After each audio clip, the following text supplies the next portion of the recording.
Buenas noches nuevamente, disculpen, pero Diego me pasó una nota de voz y necesitaba escucharla. Así que bueno, esperemos unos momenticos de que la gente nuevamente se vuelva a conectar a la transmisión. Mi nombre es Ámbar Ardila, para quienes no me conocen.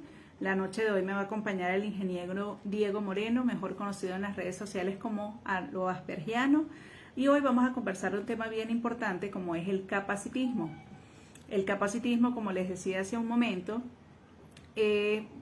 básicamente se refiere cuando hay una discriminación o hay un prejuicio social hacia las personas que cuentan con algún tipo de discapacidad. Muy bien.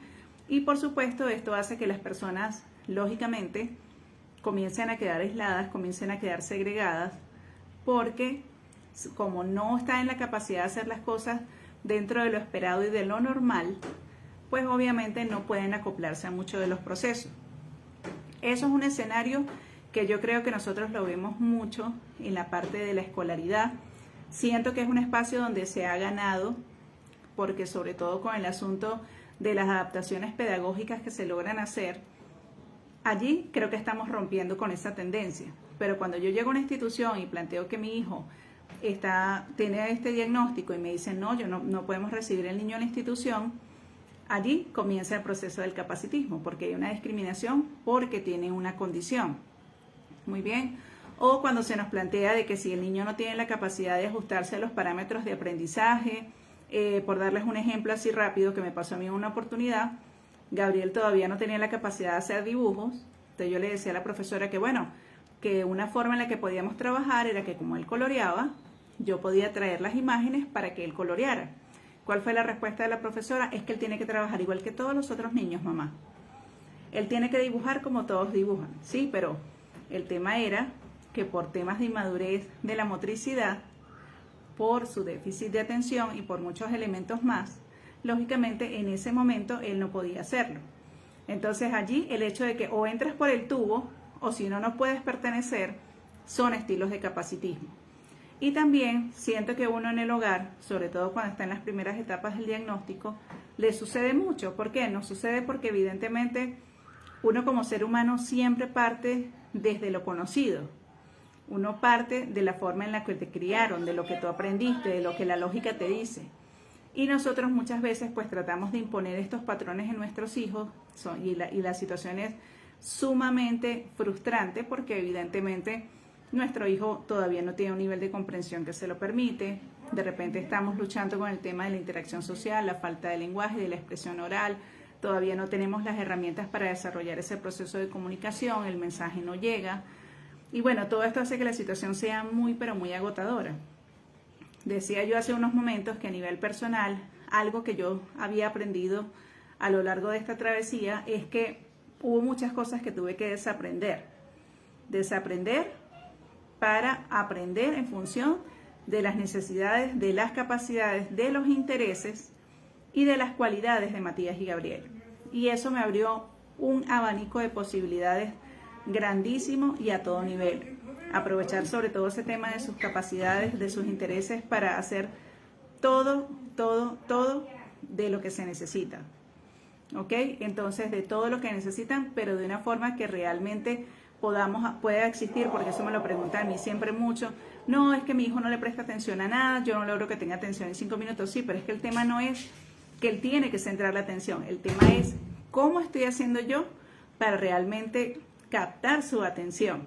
Muy bien, entonces hasta en cosas tan simples como esa, uno puede estar cayendo en el término del capacitismo, porque a mí me enseñaron que tener atención implica, claro, hay elementos que aplican, ¿no? No tener de por medio estímulos que evidentemente vayan a hacer que la persona se le desvíe la atención, tiene que estar sentado, etcétera, etcétera, etcétera. Sí, pero si el material que yo presento no está acorde a las capacidades y necesidades de mi hijo, por brindar un ejemplo, pues lógicamente va a pasar este proceso. ¿Cómo realmente puede haber una atención? Muy bien, entonces allí muchas veces, claro, nos frustramos, nos cansamos, viene el grito, viene la molestia, ya abandonamos la actividad, no se vuelve a hacer. Yo recuerdo que tenía una paciente que me decía que el interés restringido de su hijo eran los carritos. Yo le decía, ahí tienes el mundo de posibilidades enteras con el carrito. Con el carrito puedes sumar, puedes restar, puedes hacer discriminación de colores, o sea, hay cualquier cantidad de cosas que tú puedes hacer a través del carrito, medir primero, segundo y tercero. O sea, es infinitas las posibilidades. Vamos a ver por acá qué le pasó a Diego, que veo que todavía no se nos une. Vamos a ver un momento. Por aquí me había escrito algo, pero no lo veo. A ver qué pasa, que no se conecta. Vamos a ver.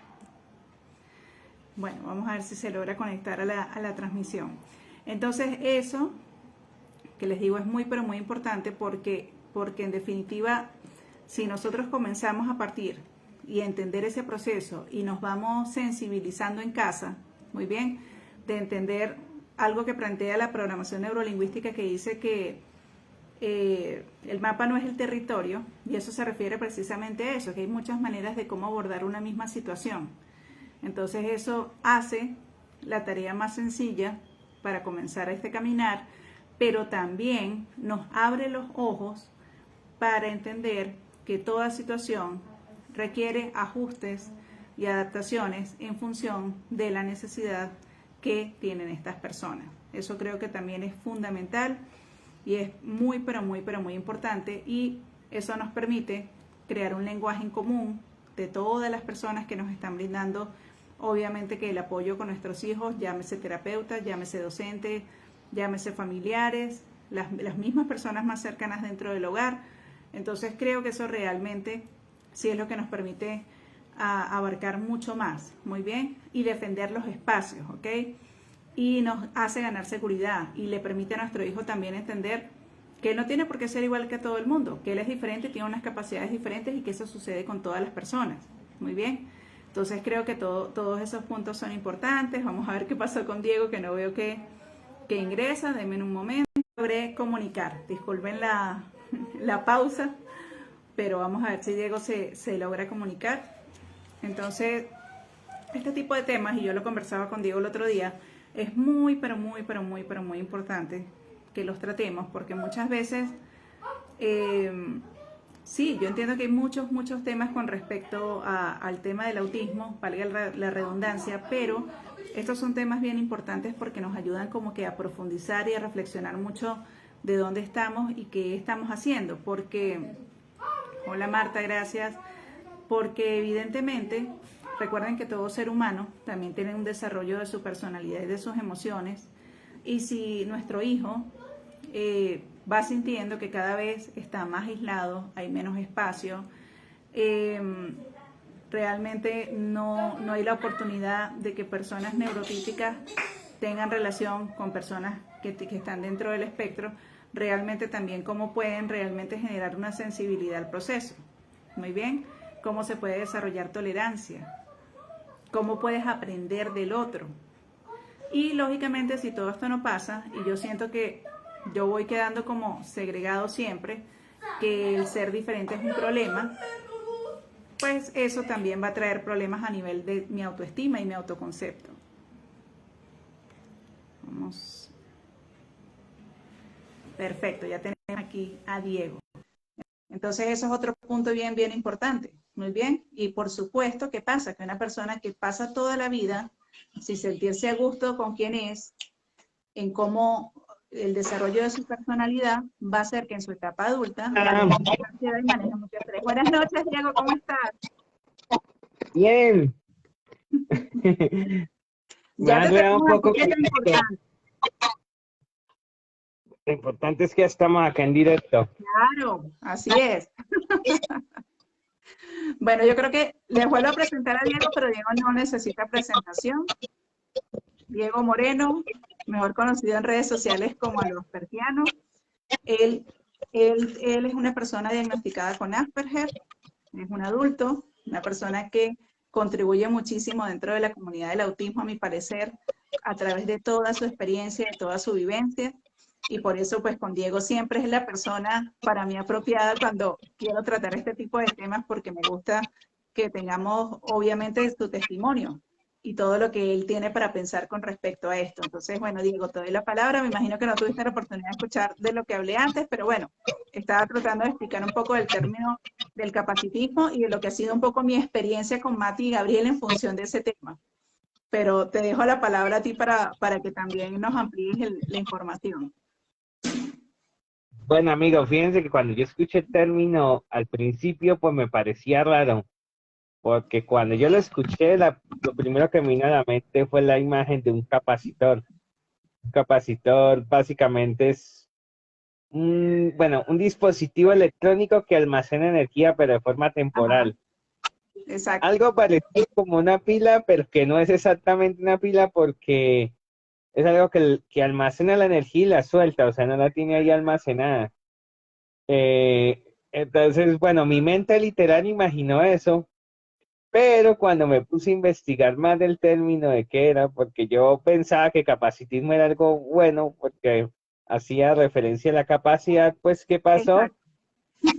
Que me puse a darme cuenta que el capacitismo era como una forma de discriminación. O sea, resulta que yo aquí en Bucaramanga, yo formo parte de una red de personas con discapacidad y allá pues nos han hablado mucho del tema de, bueno, básicamente todas las personas con discapacidad, no solamente las personas con Gabriel, autismo, tenemos un problema y es que, o sea, vimos una sociedad que por un lado es muy normalizadora y por otro lado nos discrimina. Y básicamente me di cuenta que el capacitismo es una forma de discriminación que se hace aludiendo a la normalidad. Por ejemplo, digamos que cualquiera de ustedes vaya a incluir a su hijo en un colegio. Entonces, ¿qué pasa? Que hay veces que los padres llegan al colegio y le dicen a los papás, oye, aquí no te podemos incluir a tu hijo porque tu hijo tiene autismo y aquí no manejamos a personas con autismo, lo siento. Así. O si no, dicen, sí, sí recibimos a personas con autismo, pero que sepan leer, escribir y que sepan portarse bien. O sea, que es lo más común. Entonces, esto ya es una forma de capacitismo, ¿por qué? Porque están aludiendo a las capacidades de la persona para poder, o sea, están como condicionando todo a la capacidad de la persona para poderla incluir o no. Entonces, al final, ¿qué es lo que ocurre? Que lo que parece ser un proceso de inclusión acaba siendo un proceso discriminativo. O un ejemplo muy claro es que aquí a Colombia llegó una empresa hace tiempo que incluía personas con discapacidad, que sí incluirla, y una oferta que me pareció muy extraña porque la oferta decía, se le quieren personas que hayan hecho bachillerato, pero que tengan mínimo 2 años de experiencia en criminalística. Y yo dije, oh, ¿dónde? Yo me pregunté en qué universo paralelo vivirán esas personas que se gradúan de bachiller ya habiendo investigado crímenes. exacto. Entonces, ¿cuál es el problema de eso, amigos? Pues que supuestamente ellos hablaban de inclusión, pero la pregunta es que a veces el perfil de esa inclusión es tan discriminatorio que al final a esa inclusión acaban accediendo pues unas pocas personas. Sí, eso es verdad. Y se vuelve como en una lista de requisitos así como infinita y a la que tú sientes que Sí, jamás, o sea, jamás das la talla, porque yo como mamá sentí eso muchas veces, que tratando de crearle esos espacios a mis hijos, como que, bueno, aquí tengo todo. Ah, pero ahora falta no sé qué. Ah, pero el niño, lo que tú decías, ¿no? Por ejemplo, vamos a suponer el control de esfínteres. Ah, pero el niño no, el niño hay que acompañarlo al baño. No, mamá, así no podemos. Y siempre era una traba, y por más de que tú planteas flexibilidad en el asunto, como que, bueno, busquemos un punto medio de qué manera podemos ser de ambas partes, tú te consigues un no rotundo de que esto es lo tradicional, de esta manera trabajamos, esa es nuestra filosofía y no nos podemos salir de ahí. sí, o sea, como que lo que se espera es que la persona con discapacidad se adapte al sistema y el sistema no hace nada por adaptarse o sea, a la Persona. persona. Y por eso es que tenemos colegios que dicen que hacen inclusión, pero que a la hora de la verdad es algo que no funciona. ¿Por qué? Porque como se espera es que el alumno se adapte, entonces no desarrollan herramientas. Y también hay otro problema que lo he visto entre algunas personas, digamos, autistas radicales. ¡Ya estoy ocupado!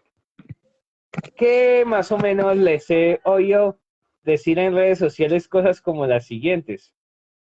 Por ejemplo, que ella está en un grupo hablando y hay un autista que decía, pero eso, los colegios, ¿por qué tienen que hacer, cambiar cosas si es que yo me adapté, yo fui al colegio, yo pude ir a una universidad a hacer una carrera? Entonces yo le dije a esa persona, pero eso fuiste tú. Yo también fui a la universidad, pero hay un montón de personas con autismo que no, o sea, que no pueden soportar estar en un ambiente con mucho ruido, con muchas personas. Hay personas con autismo que necesitan que el profesor les dé la instrucción de cierta manera, porque si no, no la cogen. Yo le dije a esa persona, tú no estás pensando en esas personas. Le dije yo, o sea, además si Sí, tú dices, no, es que yo pude, porque eso, eso también lleva a la típica mentalidad, es que, si yo pude, entonces tú también. ¿Sí me entiendes? sí, Es como decir, como que eso genera un estándar. O sea, como que si yo pude, todos tienen que poder bajo la misma filosofía. Y eso también exactamente, sucede mucho. Entonces eso va en contra porque es incongruente por el hecho de porque hablamos de que es un espectro, porque obviamente acá son miles de millones las posibilidades. Yendo a ese punto sí, académico está el tema de los aprendizajes sensoriales. Cada quien aprende de una manera diferente, requiere adaptaciones distintas para sus aprendizajes. Entonces, obviamente, el tema de las adaptaciones es muy importante porque, lógico, en función de los criterios diagnósticos, no todas las personas tienen la misma capacidad de comunicación, de la interacción social, de lenguaje, el tema de los intereses restringidos, o sea, todos esos elementos en función de la intensidad que ocupa en la vida de cada quien, más lo que está diciendo Diego, que es muy importante, que es el proceso de la integración sensorial, obviamente genera un universo particular para cada persona, dentro de la forma en la que no solamente que se inserta en el mundo, de cómo interpreta ese mundo. exacto. O sea, fíjate que hasta eso decir, porque yo pude, entonces tú también puedes, eso al final acaba siendo una forma de capacitismo, porque es como si yo estuviera usando a alguien en concreto, como si ese alguien fuera una vara a medir o algo así, entonces que todos deben seguir el estándar. Ujú. Entonces, algo que me preocupa, que he visto en algunos lugares, es que hay empresas que están haciendo, por ejemplo, inclusión laboral de personas con autismo, pero es que están tomando como referencia las personas con Asperger, que son súper inteligentes, que son los genios de la tecnología, que saben programar. Entonces están diciendo, si hay personas con Asperger que son programadoras, entonces todas las personas con autismo son buenos programando computadoras y resulta que no. Eh, entonces, ¿qué es lo que pasa? Que eso genera como un perfil, un estándar que sí, unos pocos lo cumplirán, pero una inmensa mayoría de personas no lo van a cumplir. Es como, a ver, como si el perfil para entrar a cierto lugar fuera, voy a poner un ejemplo mejor, poder correr una maratón. ¿Qué pasa? Una maratón es una carrera de 42 kilómetros que prácticamente la persona tiene que correr sin parar. Una persona que quiera correr una maratón, que se puede decir que está en capacidad, uno de los requisitos que debe poder cumplir debe ser poder correr durante una hora, manteniendo cierta velocidad sin parar. O sea, nada de parar para descansar, es una hora, corra, corra y corre y corra. ¿Qué pasa? Que muy pocas personas realmente tienen el estado físico adecuado para poder hacer una maratón. De hecho, las personas que hacen maratones tienen que prepararse, porque obviamente, ¿qué es lo que va a pasar? Eh, si nosotros decimos, es que, y puede que hayan personas con discapacidad que hayan corrido una maratón. De hecho, hay una película llamada Maratón, precisamente, que el personaje es una Ajá. persona con autismo verbal que hizo una maratón, precisamente. Entonces, o sea, no debemos dejarnos engañar. Y por cierto, eso fue una historia real, amigos. Eso pasó en Japón. Sí, eso es Hubo una una persona con autismo. Entonces no debemos dejarnos engañar, amigos, de pensar de que, porque ese chico con autismo no verbal corre una maratón, entonces mi hijo también la va a correr igual que ese muchacho, se va a ganar una medalla y todo, porque puede que, o sea, a veces nos centramos demasiado en el logro, en la meta, y no miramos todo lo que hubo detrás para que la el persona pudiera proceso. lograr eso. El proceso. Eso es clave, eso que Entonces, tocaba decir. entonces, esto es lo que pasa cuando, digamos, idealizamos el autismo, lo ponemos en una especie de pedestal y entonces creemos que entonces las personas con autismo tienen que adaptarse a ese estándar, que era más o menos lo que yo le decía a esta persona que me decía, ah, Diego, pero es que yo fui a la universidad, yo no necesité nada de eso. Yo le decía, sí, eso fuiste tú, pero yo he conocido Claro, personas que no, con Asperger, que no han podido terminar una carrera universitaria. Incluso yo mismo tuve que hacer ciertos ajustes razonables. Yo tuve que grabar las clases, a veces tuve que pedirle explicación a los profesores, a veces el tiempo que me dan para los exámenes era insuficiente. O sea, yo, digamos, tuve que hacer cosas en la universidad que pronto la mayoría de personas no tenían que hacer. Entonces, a veces, o sea, se ve que una persona alcanzó X logro, pero a veces por no tener en cuenta lo que hubo detrás de ese logro, entonces se cree que esa persona alcanzó ese logro en la misma condición o bueno, en las mismas condiciones más bien que lo haría una persona sin discapacidad. claro. Sí, sí, o sea, y eso es muy importante. Eso que tú, o sea, me parece súper clave el tema, y yo también lo digo mucho, ¿no? Que más que el tema de llegar a la meta es el proceso, y cómo vives ese proceso, y realmente si disfrutaste el proceso y qué aprendiste de ese proceso. A mí me parece que eso es súper valioso para autoafirmar quién eres tú, para fortalecerte, para darte cuenta cuáles son tus capacidades y tus habilidades frente a la vida, porque hay muchos procesos que de repente tú no estás, no naciste con esa capacidad, no naciste con eso, pero tú puedes entrenar ciertas cosas y puedes desarrollar destrezas, pero solamente ese proceso se va a dar si yo siento que las personas que están alrededor creen en mí y me ayudan desde mi forma de aprender y desde mis capacidades a desarrollar esas otras habilidades, porque eso sí sería lo que realmente es abrir como el abanico de posibilidades, no quedarme solamente con un estándar. Fíjate que hoy tuve casualmente las reuniones para mis hijos en los colegios y entonces pasaron cosas interesantes. Matías acaba de entrar al bachillerato. Bueno, yo estuve en toda la reunión, la profesora pues dio pautas allí en cuanto a lo normal, ¿no? Horarios, entrega de trabajo, etcétera, etcétera. Yo le pedí, después de que terminó la reunión, que quería reunirme con ella. Entonces, sí, mamá, dígame qué pasa. Le digo, profesora, lo que pasa es que Matías tiene autismo.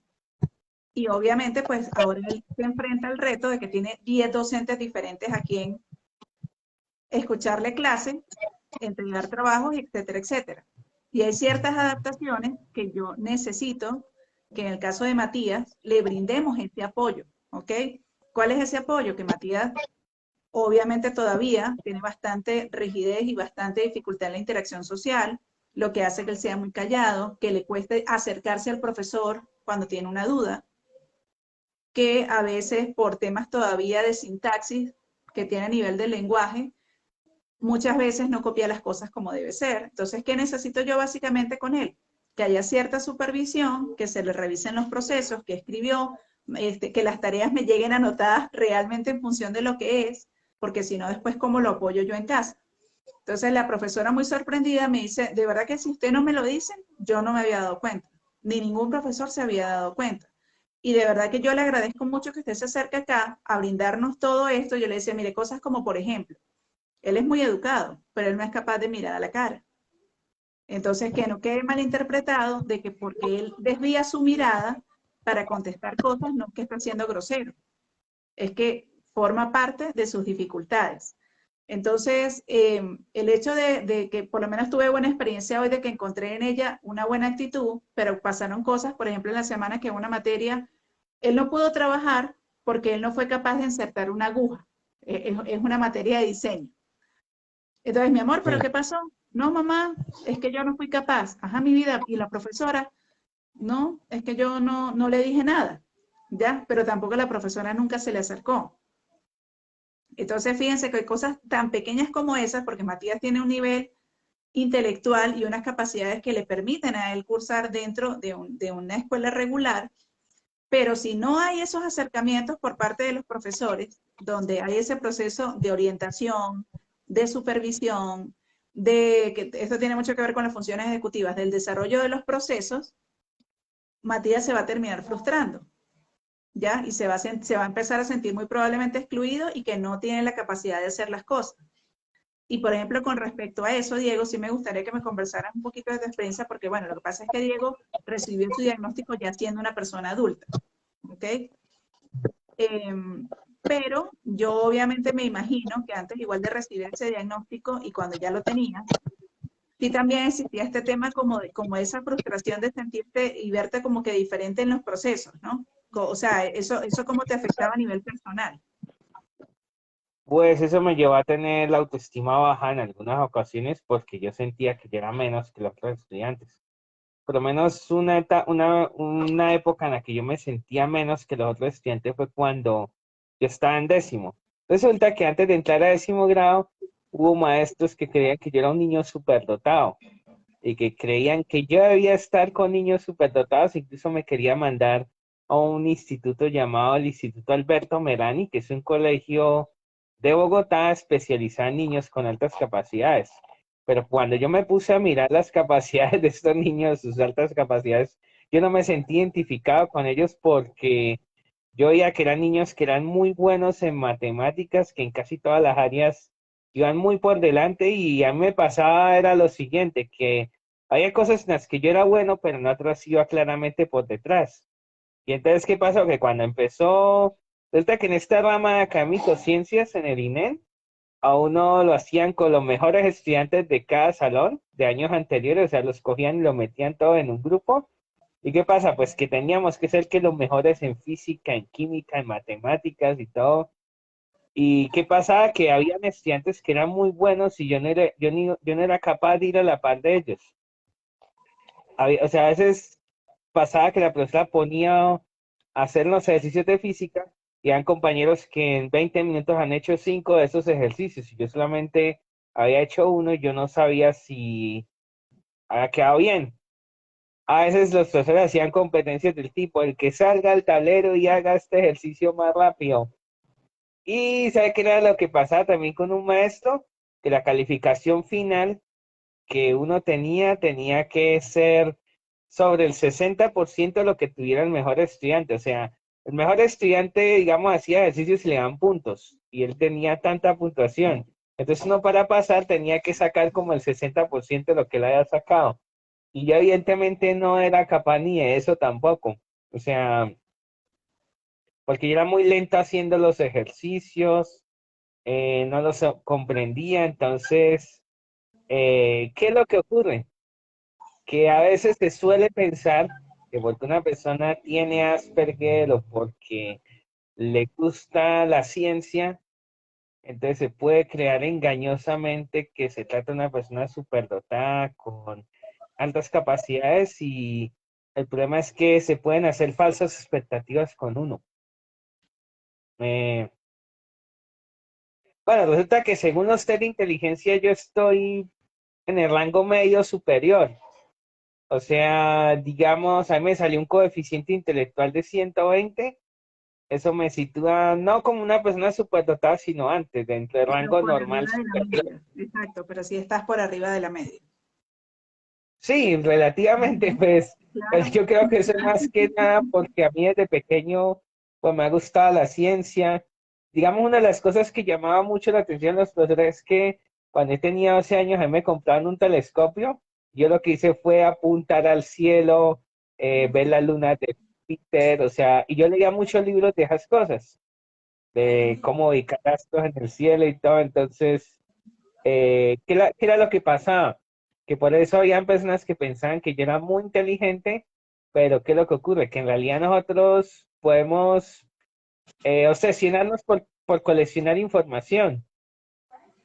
Pero ¿cuál es el problema? Que a la hora de resolver, de usar la información para resolver problemas, nuestra capacidad puede ser limitada porque falla esto es la función ejecutiva. Y eso es lo que me pasaba a mí en física. O sea, el profesor explicaba un ejercicio de física, yo podía entender toda la teoría, pero cuando iba a intentar aplicar algo a resolver el problema, ahí era donde fallaba. Ahí era, o sea, a mí me dan el ejercicio y yo no sabía qué hacer primero, qué paso ejecutar primero, cuál otro. me perdí haciendo eso. A veces yo llenaba el examen de puras cosas, pero resulta que lo que había hecho había quedado mal, ¿sí? Entonces, o sea, suele ser engañoso un poco que el estudiante pueda repetir de memoria mucha información, pero entonces pensar que porque puede hacer eso, entonces ya lo sabe hacer todo y no necesita ayuda de nada. Exactamente, sí, eso es lo que yo digo. O sea, ese es el tema de subestimar y como que globalizar y normalizar. De que porque normalmente una persona que logra retener contenido, entonces también tiene el nivel de comprensión absoluto para todos los procesos. Entonces ahí caigo nuevamente yo en el tema de por qué es tan importante que uno sea tan observador de cuáles son los intereses restringidos que tienen nuestros hijos. Porque a mí a nivel particular, y lo decía hace rato, no solamente en el tema académico me ha ayudado mucho con Matías y Gabriel, me ha ayudado mucho también para que nosotros realmente pudiéramos desarrollar un proceso de comunicación y de interacción social, porque obviamente era más fácil llevar la atención a algo que fuera completamente del interés de ellos a plantear otras cosas. Por aquí nos dicen, creo que las películas y las series reflejan mal la condición del autismo, solo muestran casos donde las personas son superdotadas, eso influye mucho en la opinión de la gente. Sí, es verdad. Y eso Diego y yo lo conversábamos hace días por teléfono, que lamentablemente hay como una tendencia que es como a romantizar el autismo y a ir generando como ese sesgo, como que, porque a mí me ha pasado, ay, no tienes ese autista, son inteligentísimos, son no sé qué, o sea, yo digo, a mí me da risa, yo me quedo callada, ¿no? Pero yo digo, pero qué increíble, o sea, la gente conoce más a mis hijos que yo que soy la mamá,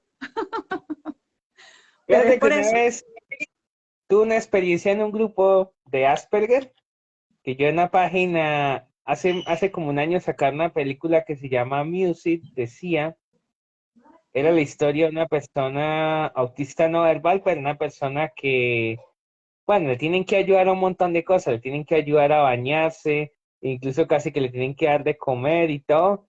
Y O claro, la sea, que película la necesita apoyo publicaron total. y ya las personas autistas radicales dijeron, esa película es capacitista, esa película nos muestra como incapaces. Y hubo personas que me regañaron, que me dijeron, Diego, ¿por qué publicaste eso?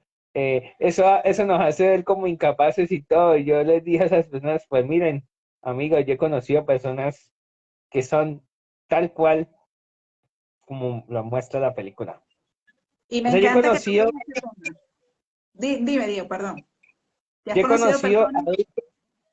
Yo conocí a personas adultas con autismo de 20 y pico, 30 y pico de años, que sus papás todavía les tienen que ayudar a ir al baño, que no hablan, que Ujú, salir a la calle con ellos es complicado porque no pueden ver un carro porque se alteran, que a claro, veces los papás van con ellos en un medio de transporte y se tienen que bajar porque tienen porque no tocan. sobrecarga sensorial. eh, y hay casos de personas con autismo así que son, bueno, algunas pueden llegar a ser agresivas. Entonces, ¿qué es lo que ocurre? Que hay gente que conoce estos casos y como que esto ensucia un poco esa buena imagen del autismo, donde Sí, es la un ángel idealización. azul. Y claro, y incluso hay personas que me han criticado de por cuando hice estos videos de las rabietas y todo eso. Entonces hay personas que me decían, Diego, ¿por qué estás diciendo que las personas con autismo pueden agredir, pueden golpear, así? Y yo le decía a esas personas, pero es que amigo, esos son los problemas reales que tienen las personas con autismo. Mm, Claro. Sí, así tal cual es. O sea, eso me parece súper importante. Y les cuento que el tema de por qué yo le planteé a Diego que hiciéramos este live fue precisamente porque yo en mi canal tengo un video que se llama Manejo de Conducta Alimentaria.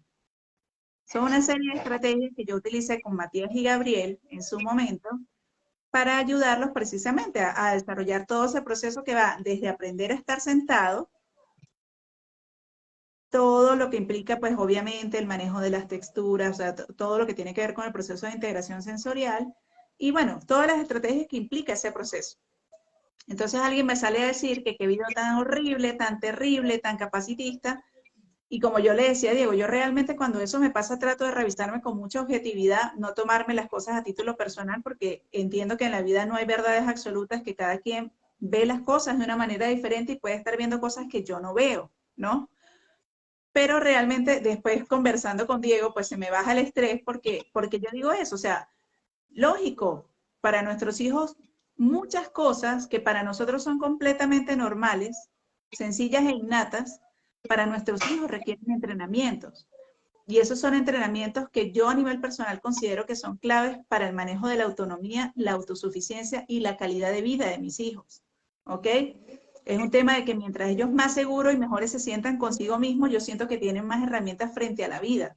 A mí realmente no me preocupa y no me interesa si ellos van a llegar a tener un título profesional o qué sé yo. Yo lo que quiero, o sea, o a lo que yo estoy enfocada como mamá es a criar hijos felices, hijos que se sientan a gusto con quien son. Y para eso considero que hay muchas herramientas que tenemos que desarrollar, ¿ok? Entonces, ejemplos como ese que Diego está diciendo de la película, me parece que son claves, porque es que el tema aquí no se trata ni de satanizar la condición, pero tampoco se puede endiosar, ni se puede quedar uno en la tendencia de que hablemos todo lo bonito y todo lo que nos puede motivar. Ah, pero no hablemos de las conductas disruptivas, no hablemos de los problemas de integración sensorial que, por ejemplo, que de repente, bueno, me pasa a mí muy comúnmente que me lo consultan todos los días, estoy desesperada porque mi hijo se saca la popó de los pañales y se la come, o le Yo he pega al visto personas hermanito. que Yo tuve esa eso tiene experiencia un con nombre, Gabriel. O sea, se llama coprofagia.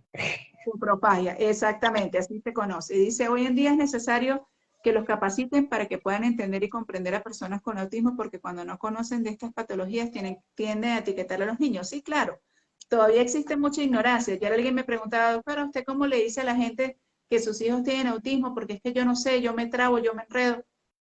Yo digo, bueno, yo trato de dar un concepto muy clínico, pero muy general. Yo simplemente digo, mi hijo tiene un trastorno del neurodesarrollo,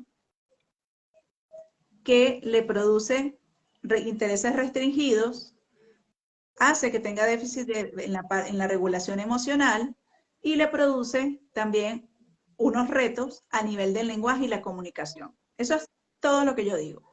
De ahí para adelante lo que la gente quiera preguntar. Esa siempre ha sido como mi política con respecto a ese tema. ¿Y por qué lo manejo así de una manera como un concepto como tan básico? Porque lo que estamos hablando, porque cada persona es diferente. Yo convivo aquí en mi casa con 2 personas que tienen autismo y déjenme decirles que son como el agua y el aceite. Completamente antagónicos en absolutamente todo, en todo sentido.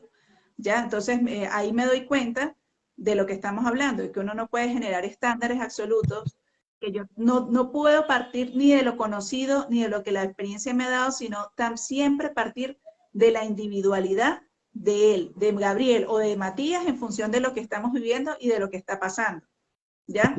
Entonces eso creo que si uno desde el punto de vista del cuidador, del papá, del terapeuta, o sea, sí siento que uno debe ser embajador de ese proceso y ampliar esa visión que la gente pues tiene de todo lo que implica esto.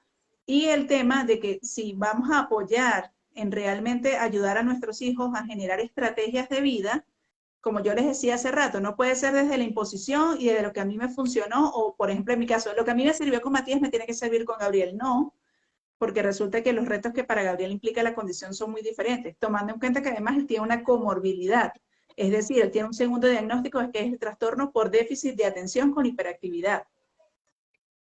Entonces, obviamente yo no lo puedo manejar de manera genérica no, voy a meterlo por el mismo carril que metía Matías. No funciona así. Yo quería agregar una cosa aquí que te explique por qué creo que algunos personas con autismo te criticaron de capacitismo por tu video. Y ahí te explico una de las formas de pensar que tenemos algunas personas con autismo. Bueno, mira, ¿qué es lo que pasa? Desde un tiempo para acá, desde los años 90, pues por internet, hay personas que creen que el autismo lo genera Diego, la alimentación. ¿Hola? ¿Me ahora escuchas? sí, ahora sí, porque vuelve a empezar, por favor, porque se perdió un pedacito ahí. Que en los años, Bueno, que que de los años 90 pues hay personas que creen que el autismo lo origina la alimentación, lo que comemos. Y a base de todo esto, pues han salido un montón de protocolos que tratan el autismo como un problema de alimentación y todo esto. ¿Qué pasa? Muchos de esos protocolos, pues la mayoría no tienen evidencia científica clara. Y pues hay personas con autismo que cuando oyen hablar algo de esto dicen, ah, eso es capacitismo porque quieren curar a esa persona porque el papá que Claro, quiere hacer eso no lo está aceptando y frun. Entonces cualquier contenido que hable de dieta, que hable de alimentación, frun, capacitista. Pero hay una realidad. Yo le decía, ay, qué pena, me olvidó tu nombre. Ámbar. Tranquilo que Bueno, tenemos un ambas, nombre como Ámbar. que yo investigaba un poco el tema, a ver qué tan cierto es eso, y hay una realidad, que la mayoría de personas con autismo sí tienen problemas de alimentación y muchos sí podemos desarrollar problemas gastrointestinales, problemas de reflujo, bueno, algunas personas Alergia, tienen inflamación estreñimiento. abdominal. De hecho, yo hice un video explicando el origen de estos problemas porque esa es otra realidad. Yo de niño tuve nutrición porque yo era demasiado selectivo con lo que comía. Yo solamente consumía determinados alimentos y eso generó en mí una dieta pues desbalanceada, una dieta que de Claro, luego afectó mi salud. exacto. ¿Y qué es lo que pasa realmente?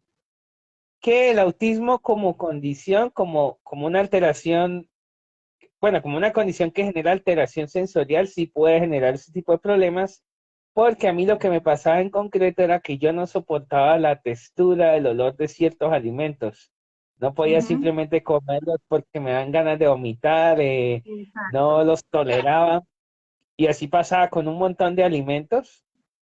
Fue un proceso de irme acostumbrando a comer cada vez más y más alimentos, de ir probando nuevos sabores, o sea, es como si el sentido, el gusto y el olfato tuviera que calibrarse a medida que crecía. Tienen que entrenarse, exacto, de eso se trata. Esa es una realidad, pero hay otra también, que hay personas con autismo que realmente sí tienen intolerancias alimentarias. O sea, hay personas con autismo que algunos son intolerantes al gluten y la caseína, y estas personas sí son las que van a necesitar esta dieta. Estas personas cuando consumen leche, pan o alguno de estos alimentos se van a empezar a sentir mal. A algunos se les va a inflamar el estómago, a algunos les va a dar diarrea, a algunos Exacto. incluso la intolerancia al gluten y la caseína se puede hasta experimentar de forma cognitiva. O sea, Ujú. algunos experimentan lo que llaman niebla mental, que niebla mental es que tú estás haciendo algo y tú te olvidas de lo que estabas haciendo, o sea, pierdes todo Lo lo que que pasa es tenías en memoria. mente. Ujú, exacto. Pero hay una cosa importante, que estos síntomas a veces se confunden con autismo. De hecho, hace un caso hace poco en uno de mis videos de TikTok, y bueno, vi un video de una persona que tenía un chico que tenía varios de estos problemas de intolerancia. El chico pues era un chico inatento, era un chico que no quería socializar, era un chico que tenía varios problemas de este tipo. Y curiosamente pues ya le cambió la alimentación, el chico mejoró tanto que hasta ya varios meses después le dijeron que ya no tenía autismo. Pero ¿qué pasa? Que lastimosamente aquí no es que haya habido una cura milagrosa ni nada por el estilo, sino que de entrada Estaba su mal diagnóstico diagnosticado. estaba errado. Ese Claro, chico nunca fue autista. exacto. Porque ¿qué pasa? Que la alimentación sí es verdad que ayuda. eh, o sea, sí es cierto que todos debemos llevar una dieta saludable, y el problema es que ahorita eh, realmente es difícil porque consumimos muchos alimentos procesados, Procesado. alimentos que tienen colorantes, que tienen un montón de azúcar, alimentos pues que no es lo más saludable que hemos comer. Y desgraciadamente pues yo personalmente he conocido personas que todos los días, cuando yo le he preguntado, bueno, ¿y es que tú qué le das a tu hijo? Me dijo, uy, no, yo le doy gaseosa, le doy chitos, le doy que ponqué y todo. Y claro, o sea, son niños que de pequeños pues tienen malos hábitos. Pero entonces, ¿qué es lo que ocurre? Que, o sea, con todo esto se ha dicho un poco de verdades a medias, para vender obviamente tratamientos milagrosos, falsas promesas, pero la realidad, amigos, es que el autismo no va a desaparecer por una dieta que uno haga. O sea, lo que realmente necesita una persona con autismo es adquirir herramientas. Entonces, claro, qué es lo que pasa con estos Asperger que te dijeran que eran capacitistas? Pues que de pronto eh, están muy cerrados con esta idea, o sea, cualquier cosa que vean de alimentación, o es capacitismo porque entonces están promocionando cura milagrosa y todo esto, pero Claro. entonces de pronto no están viendo tu realidad. Eh, Sí, por ejemplo, a mí me, o sea, yendo a ese punto que tú dices y me parece sumamente importante, pues exacto, porque la idea es, o qué es lo que he aprendido yo en el proceso, que obviamente aquí no se trata de curas milagrosas, pero sí se trata de que evidentemente yo tengo que ser muy objetiva de que todas aquellas cosas que sé que le hacen la vida más compleja a mis hijos, que los pueden sobreestimular, que puedan producir cualquiera de todos estos síntomas que Diego muy bien acaba de describir, obviamente va a generar un malestar en ellos. Va a ir en claro, contra de su calidad de vida. ¿Por qué? Porque obviamente puede aparecer el insomnio, la hiperactividad, la irritabilidad, ¿ya? Entonces, precisamente de eso se trata. Pero lo más cumbre es que el video ni siquiera iba relacionado a eso, sino a lo que estamos hablando, o sea, a todo un tema que es sumamente importante, porque lógico, bien lo está diciendo Diego que también pasó por ese proceso, que obviamente si uno no cuenta con unas herramientas realmente pedagógicas para acompañar al hijo a poder desarrollar todo ese proceso de integración sensorial con el tema de los olores, las texturas, los colores, todo ese mm, proceso, comer se vuelve traumático, se vuelve traumático. Entonces, es muy difícil para esa persona que está pasando ese problema si uno no tiene las herramientas más apropiadas para poderlo apoyar. exactamente. También lo que yo quería agregar que pasa, amigos, es que eh, a veces, o sea, hay que tener cuidado cuando, o sea, cómo te lo explico? Yo he visto tratamientos, protocolos que se enfocan demasiado en que la persona sea como normal Ujú. y eso no necesariamente No es es lo así. mejor, porque a veces la persona con autismo puede camuflar sus dificultades. Por lo menos yo con estos padres que han hecho estas dietas he hablado y habían chicos que sí eran de verdad intolerantes, o sea que cuando comían pan todo esto se ponían mal. Y claro, era normal que esos chicos hicieran más pataletas de lo normales, presentaran más estereotipos y todo, porque ¿qué pasa? Que hay personas con autismo que cuando les duele algo, que cuando se sienten mal, ellos no te van a decir, oye, me duele así, sino ellos lo van a manifestar de otra forma, lo van a manifestar en Claro. forma de un berrinche. O sea, Una aquí hay crisis algo de los nerviosa. que se van a exacerbar. Entonces, por eso es que a veces pasan las llamadas regresiones, que realmente, amigos, los comportamientos de la persona con autismo hay que verlos como, digamos, no como el autismo en sí, sino como la consecuencia de algo que hay detrás, ¿sí me entiendes? Sí, que es el síntoma, o sea, que es el síntoma a revisar, que tenemos que mirar con mucha objetividad por qué hay esta explosión emocional, por qué hay esta respuesta tan desproporcionada a lo que está sucediendo. O sea, esos son momentos clave, nos está hablando cosas muy importantes de la persona. O sea, a veces el problema es que no debemos limitarnos solamente a pensar que reduciendo los síntomas, los rasgos, solucionamos algo, porque eso es como cuando tú tienes fiebre, por ejemplo. Tú tienes fiebre, te tomas una acetaminofén y la fiebre se te baja, pero Pero el a origen veces, no sabes cuál es el origen. claro, fiebre la pueden causar un montón de cosas, desde el Claro, COVID incluso. exacto. Exacto, una Sí, infección, qué sé yo, cualquier cosa. Eso que tú estás diciendo es muy importante. No es simplemente agarrar y curar el síntoma, desaparecer el síntoma, sino ir más profundamente para saber cuál es el desencadenante, dónde es el detonante que produce ese síntoma. Eso es muy clave. resulta que ella está hablando con una mamá que desde que su hijo entra a estudiar, su hijo está todo inatento, su hijo es poco sociable.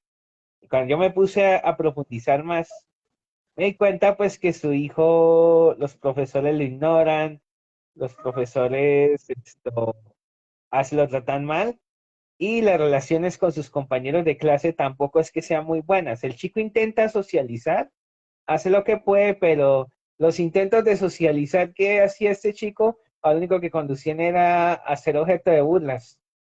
Y claro, o sea, eso también puede llevar a una persona con autismo a veces a no querer buscar ayuda, porque si el chico le habla algo a un maestro y lo que tiene es una mala actitud, si el chico intenta socializar, pero lo que tiene son burlas, pues Exacto. Se ella me aísla. comentaba que el chico cada vez se estaba aislando más y que el chico estaba perdiendo el interés en otros compañeros y sabe que era lo cual que me estaba contando, que cuando contó esto los psiquiatras, entonces los psiquiatras dijeron, hay que medicarlo, entonces vamos a darle Risperdal, vamos a darle antidepresivos, eh,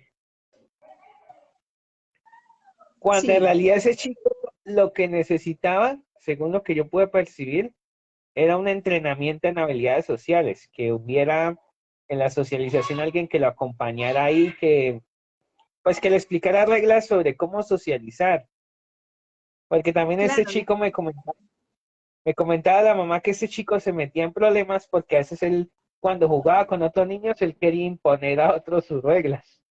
Claro, exacto, porque le faltaba ese proceso, el entrenamiento de la interacción social, implicaba, o sea, faltaba la comprensión, la empatía, la asertividad al proceso, y por eso es tan importante que uno como papás, yo no voy de acuerdo cuando, por ejemplo, no, es que yo le escribí en tal colegio, pero yo no dije nada que él tiene autismo porque para evitar que le vayan a hacer burla o que lo vayan a discriminar, pero ¿cómo así? O sea, sí, precisamente, el tema no es que, que eso es como que, no, que ese es el estigma, no se trata de eso, pero sí se trata de que obviamente mientras yo brinde más información acerca de quién es mi hijo, mejor podrá ser el espacio que se le brinde ahí, que fue el claro ejemplo de lo que yo, porque yo hoy hice esa reunión con la profesora, porque yo necesitaba darle a ella ciertas herramientas y pautas que Matías necesita de apoyos pedagógicos. Muy bien.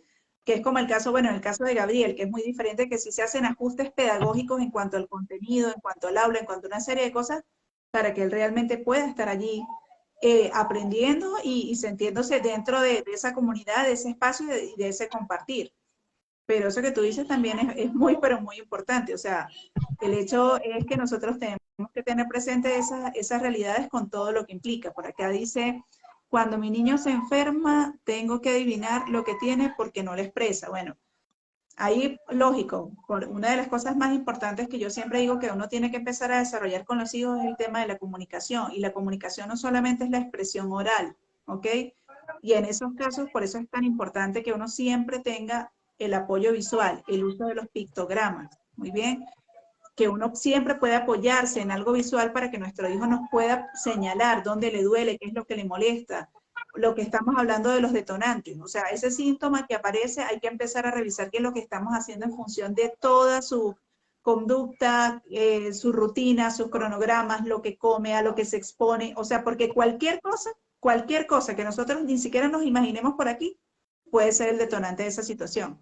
Que tenga sed, que tenga calor, que tenga hambre, que le aprieta la ropa, qué sé yo. O sea, es tan particular y la respuesta puede ser tan alta, pero si nosotros no estamos atentos a esos sutiles cambios, no vamos a poder determinar qué es. Fíjate que yo me encontraba con algo bastante paradójico, a través de los comentarios que la gente me hace en mi canal, es que muchos padres se enfocan en que su hijo hable. Y dicen, no, es que cuando mi hijo hable ya tendré solucionados los problemas. Y resulta que hay personas con autismo que saben hablar, o sea, perfectamente pueden Pero articular deciden no palabras, pero entonces no saben cómo comunicarse. ¿Y qué es lo que ocurre? Que para algunas personas con autismo, poder decir cómo se sienten, explicar exactamente cómo se sienten, tener claridad en eso, puede ser tan complejo como puede ser resolver una ecuación diferencial, una cosa así. claro, Porque, así de complejo es. porque ¿qué pasa? Que todas estas cosas de las emociones, a nosotros nos lleva años entenderlas. El entender por qué las personas se sienten de determinada forma, por qué las personas hacen estas cosas. Bueno, eso es algo que llama teoría de la mente y es una cosa que hay que trabajar Muy también. compleja. Eh, Fíjate que yo quería contarte que yo hasta los 13 años, yo creía que todos los demás pensaban como yo. O sea, yo no me daba cuenta que las demás personas tenían distintas formas de pensar. Si yo pensaba que si yo creía algo, digamos, respecto a la Tierra, entonces que todos los demás pensaban exactamente lo mismo que yo. Ok, Y eso me causó problemas también.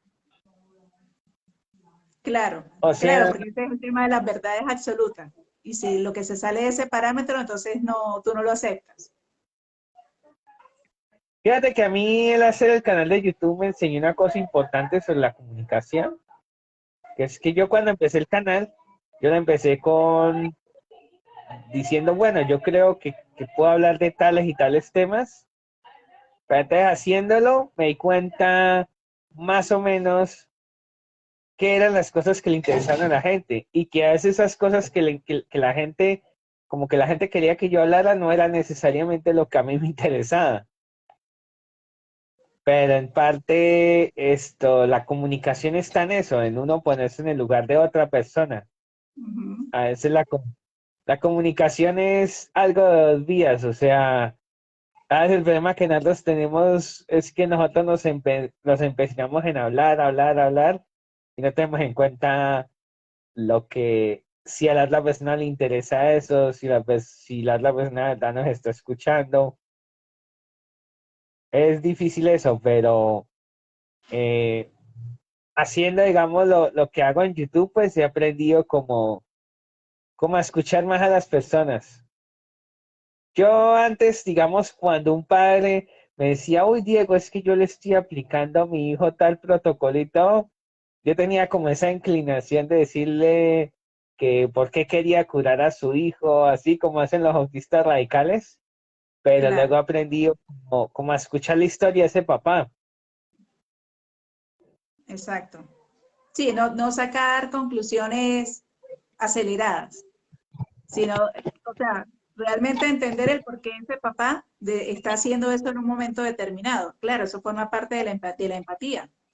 Obviamente no, no, o sea, dejarte sorprender por el otro, escuchar el discurso que tiene y saber el porqué de las cosas. Eso me parece que realmente es muy valioso y creo que es a lo que todos deberíamos abocarnos en este tema, porque los puntos radicales siempre van a traer problemas, ningún extremo es bueno. Y la idea es que siempre todos, yo considero que todos tenemos mucho que aportar. Y la idea es escuchar y enriquecernos entre unos y otros. Fíjate que yo una vez hablé con una mamá que estaba convencidísima de que el dióxido de cloro está ayudando a su hijo con autismo. Y yo me puse a escucharla, a que me explicara, bueno, de qué manera supuestamente el dióxido de cloro está haciendo que su hijo fuera más atento, prestara más atención y todo. Y fíjate que al escuchar toda su historia, ¿sabes qué descubrí? Que su hijo, aparte del dióxido de cloro, estaba recibiendo un montón de terapias varias horas a la semana. Entonces fíjate que al hacerlo descubrí esto, qué era lo que realmente le estaba funcionando y pude decirle, mira, al final de todo lo que tú me has contado, yo creo que lo que te ha servido es que ese chico tenga un maestro en el aula que le esté ayudando, que le estén integrando con otros niños, eso es lo que realmente le está haciendo avanzar. Claro, y la Y pude estimulación lograr que está que esta recibiendo en la... mamá viera las cosas desde otra perspectiva. Exacto. Claro, sí, muy valioso e importante, sí. Entonces, yo creo que básicamente, pues, el tema es ese, o sea, el tema es la flexibilidad, lo que yo les decía, o sea, a mí me fascina esa frase de la programación neurolingüística porque es que me parece que abarca o cabe en muchas situaciones, que dice que en la vida no hay verdades absolutas, que ninguna es mejor o peor, solo son diferentes. Y de verdad que eso yo me lo he colocado como un mantra de vida con Matías y Gabriel, porque es eso, o sea, porque cosas que donde yo me siento que yo empiezo a ponerme rígida y quiero imponer y que no, que las cosas sean de determinada manera y me doy cuenta que no fluye el proceso, me estoy dando cuenta que la que estoy fallando soy yo, de que tengo que replanteármelo, que tengo que entender el por qué, que tiene que ver desde mi parte una explicación certera del por qué ellos tienen que hacer ciertas cosas. Eso también creo que es muy importante, ¿no? El hecho de que no vaya la imposición de que, porque lo digo yo, porque yo soy la mamá, porque es lo que yo sé qué es lo que te conviene. Sí, es cierto, yo puedo saber qué es lo que le conviene más a mis hijos, pero muy probablemente la ruta de cómo abordar las cosas la saben mejor ellos que yo. Entonces, eso es un punto muy importante de por qué tiene que haber esa escucha a todo nivel. Y como todo, o sea, habrá gente que definitivamente no pueda estar de acuerdo con el criterio que uno tenga, pero yo pienso que también es importante escuchar lo que esa gente tenga que decir. Uno toma lo bueno, desecha lo malo. O sea, ve que le puede servir a uno y lo demás, pues sencillamente pasa de largo. Pero que sí es importante, o sea, como que no cerrarse, no sesgarse, creo que también eso es clave aquí con el tema del capacitismo. Es que fíjate que yo he visto que nosotros las personas con autismo también podemos caer en pensamiento sesgado. O sea, el hecho, o sea, podemos tener una mentalidad muy lógica, sí, demasiado racional, pero eso nos puede llevar a tener un pensamiento muy en blanco y negro y a creer que Claro, las cosas o son grises o son blancas y lo que a con la mí literalidad. me ha enseñado muchas experiencias de la vida es que hay muchas cosas de la vida que son grises y el autismo es una de ellas. O sea, cuando yo recibí mi diagnóstico y empecé a leer y todo, yo pensaba que una persona podía o ser autista o no ser autista. Así, o sea, yo pensaba que el autismo era una condición que tenía límites claros y todo, pero en la medida que fui empezando a conocer personas y todo esto me di cuenta que incluso hay personas neurotípicas con rasgos autistas. Eh, hasta eso me di cuenta. O sea, Claro. entonces, sí, o sea, apreciar toda esa diversidad pues que hay en el autismo es complicado. Y a Ujú. veces, o sea, y hay que aprender a apreciar esa diversidad tanto en lo bueno como en lo malo, porque así como hay personas con autismo que son genios, que han hecho grandes logros, también hay personas con autismo que tienen grandes necesidades de apoyo. Y eso o sea, no debemos olvidarnos de esas personas también, que eso es Claro. lo que he visto que ha pasado. Que algo paradójico que he visto es que he visto personas con autismo muy funcionales discriminando curiosamente a las personas con autismo que no son tan funcionales como ellos. Exacto. Y resulta Sí, que algo que el analizar todo eso me ha llevado a darme cuenta que es que el éxito que nosotros tengamos en nuestra vida no siempre es completamente, o sea, no depende siempre de todo lo que hagamos nosotros, sino también hay cosas que no se pueden controlar. Hay cosas que las definen el azar y a veces hay que aceptar eso también. O sea, a veces tú le puedes decir a alguien, haz esto de tal forma y puede que esa persona lo haga exactamente como tú te lo dijiste y puede que esa persona no tenga los mismos resultados o puede que que no le total. sirva. Ujú. Entonces Claro, también hay que aceptar que lo que a fulano de tal le sirvió no necesariamente te sirve a ti. Entonces por eso era que yo decía en un video, bueno, hace poco hice un video en YouTube, un video orientado a los padres, que hablaba de, no, de cómo ser padre de una persona con autismo sin morir en el intento. Y una de las cosas que les digo es que dejen de estar comparando, porque a veces es fácil caer, es que mi hijo con autismo ya habla, ya hace esto, ya hace yo no sé qué, y en cambio este chico con autismo no, entonces eh, siempre se tiende a caer en eso de que no, entonces esta persona es superior, es mejor que esta otra que no hace todo esto. Y ese tipo exacto. de pensamiento conduce a la discriminación. Ujú. Esa es otra razón por la que yo no creo, digamos, en las llamadas leyes de autismo. Yo nunca he creído en eso porque me da cuenta que el autismo es una condición tan difusa que incluso he conocido personas adultas que no tienen el diagnóstico de autismo, que tienen diagnóstico de discapacidad cognitiva e intelectual, pero que yo al analizarlas me da cuenta que tienen algunas o incluso varias de las necesidades que tienen las personas con autismo. Por ejemplo, yo conocí hace algunos años una chica de 30 años, la chica pinta, pinta cuadros al óleo, incluso ha participado en exposiciones de arte y hasta ahí todo bien porque de resto es una persona que le cuesta mucho hacer una vida por sí sola. Entonces es una persona que para hacer algo necesita como que alguien la guíe, como que alguien la Oriente. supervise. Y fíjate que conocí a un chico ya con diagnóstico de autismo adulto, que el hombre canta, toca piano, pero igualmente también necesita a alguien que le ayude a estructurar esa actividad. Alguien como Exacto. que sea su función ejecutiva. Ajá. Claro, que le ayuda a estructurar. Entonces, sí, fíjense que ahí en lo que está diciendo Entonces, Diego, pues fíjese, cada caso es único y particular. ¿qué pasa?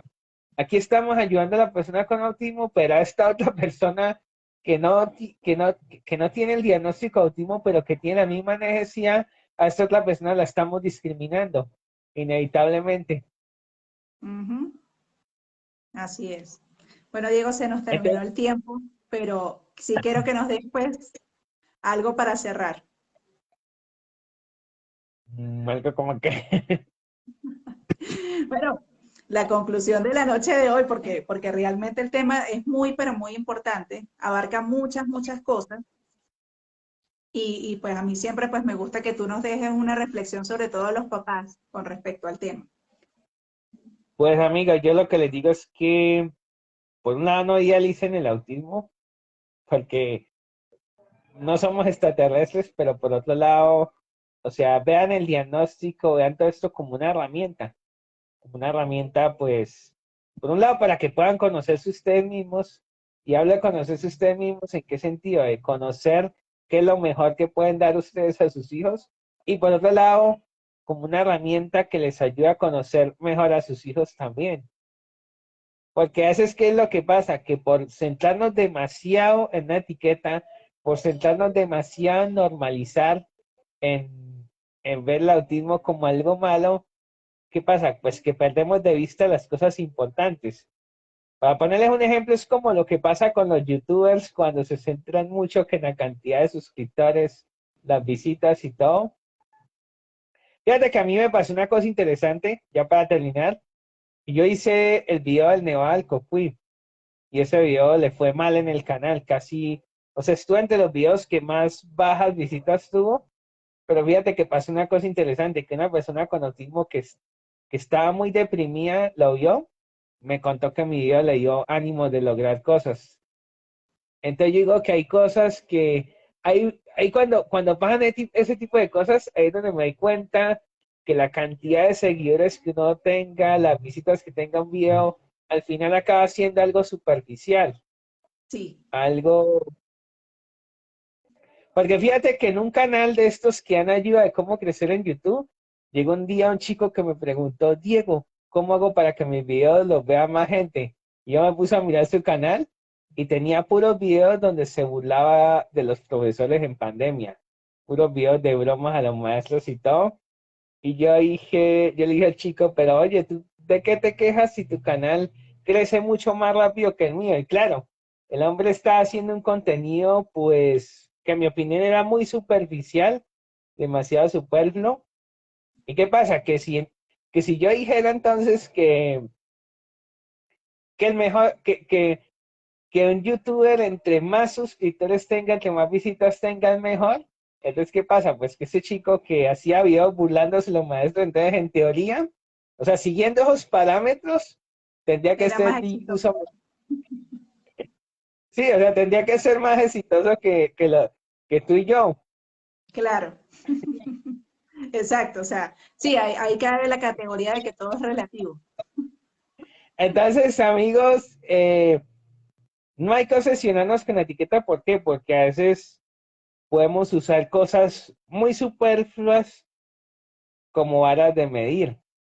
Por ejemplo, si yo uso, si yo, a ver, como este caso de los youtubers, que si yo uso la cantidad de suscriptores, de visitas como un parámetro para medir la calidad de lo que hace alguien en YouTube, entonces ahí pasaría que habrían un montón de personas que hacen videos muy malos que en teoría serían mejores que nosotros. Exacto, claro, y no necesariamente. en función Exacto, o del sea, criterio de la población. sí, Sí, ese es un muy buen ejemplo. De hecho, es un muy buen ejemplo para para todo el tema que estamos desarrollando hoy. De eso se trata. Entonces, bueno, Diego, me encantó tenerte la noche de hoy acá. Muchísimas gracias a todas las personas que se unieron. Vi mucha gente de Latinoamérica, gente de Puerto Rico, de Perú, de Panamá. Muchísimas gracias a todos pues por estar acá y también a todas las personas que seguro en diferido también van a ver nuestra transmisión. Recuerden que ahorita lo van a poder disfrutar acá tanto en mi perfil como en el canal de YouTube que también lo vamos a subir. Y pues Diego, me queda la invitación para nuevamente más adelante pues ubicar otro tema que también de seguro va a ser del interés de todos. Muchísimas gracias por estar aquí la noche de hoy. vale, muchas gracias. Hasta luego. Chao.